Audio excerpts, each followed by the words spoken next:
Louisiana Beer Reviews looks at Guinness Black Lager canned version. This beer came out in 2010.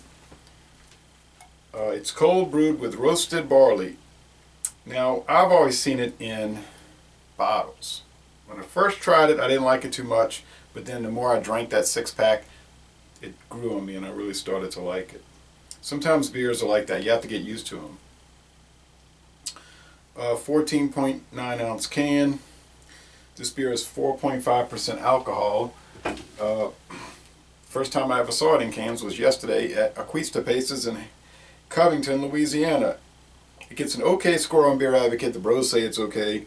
A 23 out of 100 on Rate Beer and a 15 out of 100 for the style. So not too popular there, but it's a black lager, like a Shiner Black Lager, something like that, or Dixie Black and Voodoo, be a similar beer. I bought it out of this. Hold on. I bought it out of this. I got it in this, not out of this, but I got it in this. There's a glare, but it's Extraordinary Irish Beers.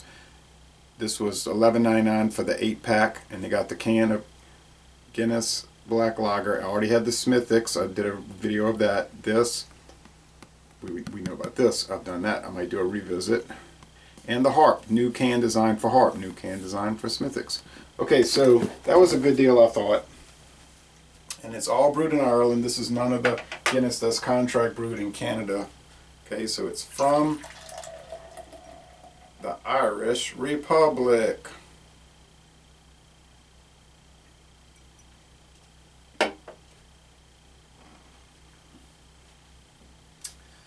Okay, thick beige head and a very dark brown, more or less black appearance with this lighting.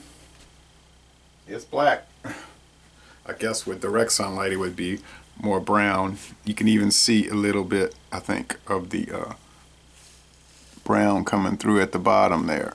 All right, it's making a crackle.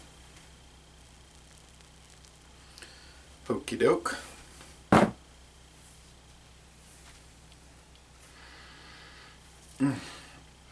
The aroma is very acidic. It's mild. I mean, that's what my complaint was with this beer when it first came out, that the taste and the aroma was too low profile, or you might say dull. But I think as it warms, it'll bring some more, it'll bring out more of the aromas. I had it in the freezer for a few minutes.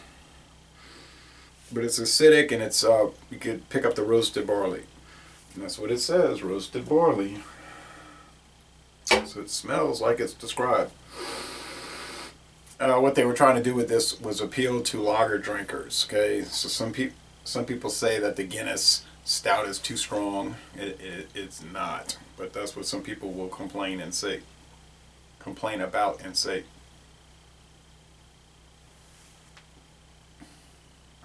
Really, you're just getting a semi-sweet, medium to dark and more toward medium roasted barley malt. A very mild hop profile. It's not too bitter.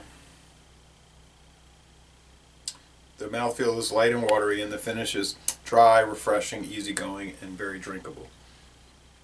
4.5% alcohol.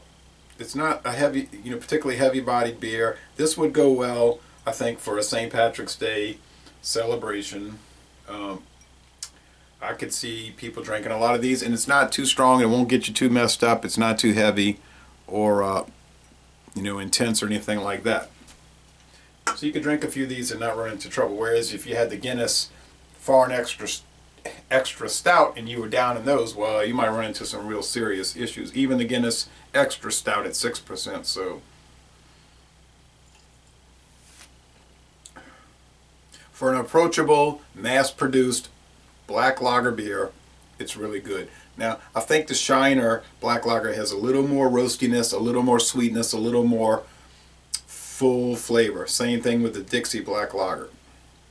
And they're around the same price as this, so it's sort of like a preference thing. I prefer the little bolder flavors. but certainly this doesn't have any off flavors or winky flavors or bad aromas. And